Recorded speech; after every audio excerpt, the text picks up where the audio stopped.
یاد دلایا کہ یہ کویسچنز رہ گئے تھے تھا کہ عورت کے موٹر سائیکل چلانے کی شرعی حیثیت کیا ہے۔ دیکھیں، شریعت عورت کے لیے چاہتی ہے کہ وہ ایک تو مردوں کی طرح بالکل بھی نہ ہو، یعنی کوئی ایسا کام نہ کرے جس سے مردوں کی مشابہت پیدا ہو۔ دوسرا یہ کہ شریعت ہمیشہ اس بات کو ناپسند کرتی ہے کہ عورت کسی بھی جہت سے اپنے آپ کو مرکز نگاہ بنا لے، اسی لیے عورت کو بہت زیادہ تیز خوشبو لگا کر باہر نکلنے سے منع کیا گیا، کیونکہ جب وہ خوشبو لگا کر نکلے گی اور غیر مردوں تک پہنچے گی تو لازم سی بات ہے کہ آدمی اس کا مرکز اور مرجع دیکھتا ہے کہ کہاں سے خوشبو آئی تو عورت کی طرف توجہ ہو جائے گی۔ اسی طرح علماء نے منع فرمایا کہ عورتیں بہت زیادہ بھڑکیلے لباس، حتیٰ کہ اگر کوئی بہن برقع استعمال کرتی ہے تو اس طرح کا نہ کرے کہ اس میں نقش و نگار وغیرہ ہوں کہ کسی کی توجہ نہ بھی ہو تو اچانک اس کی طرف ہو جائے۔ ان چیزوں سے منع کیا گیا ہے اور ان میں بہت سارے امور گناہ بھی ہوتے ہیں۔ اب ہمارے معاشرے میں خصوصاً ہمارے پاکستان میں عورتیں بالکل موٹر سائیکل نہیں چلاتی ہیں۔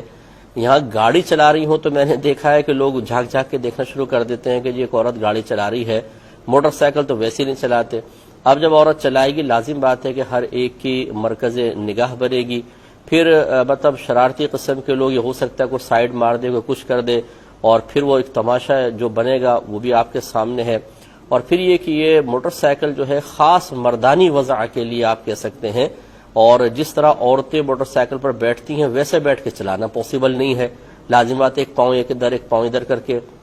چلانی پڑے گی، اور اس میں پھر آپ خود سوچ سکتے ہیں کہ کس طرح کا ماحول بنے گا۔ اس لیے ہمارے معاشرے میں خاص طور پر اس سے منع کیا جائے گا، اور اگر میں اس کو کہوں کہ یہ شدید مکروہ ہے تو اس میں کوئی مطلب تعجب خیز بات نہیں ہوگی، کیونکہ مزاج شرع یہ ہے کہ عورتیں اس طرح کی سواریاں استعمال نہ کریں۔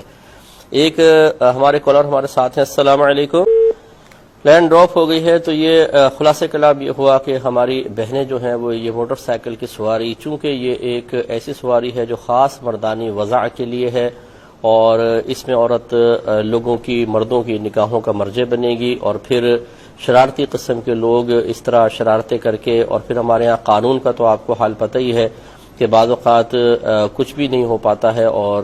بالفرض اگر ہو بھی، جیسے اب آج کل ماشاءاللہ بہرحال اس کی تعریف بھی کرنی چاہیے، جیسے ہمارے کراچی کا ماحول تو بہت ہی اچھا ہوتا چلا جا رہا ہے، تو اس میں اگر قانون سخت بھی ہو تو لیکن جو ایک شرارت کر دیا اور عورت تماشا بن گئی، اور آج کل آپ کو پتہ ہے کہ ہر ایک اٹھاتا بعد میں ہے، ویڈیو پہلے بنا لیتا ہے اور اس کو فوراً پھر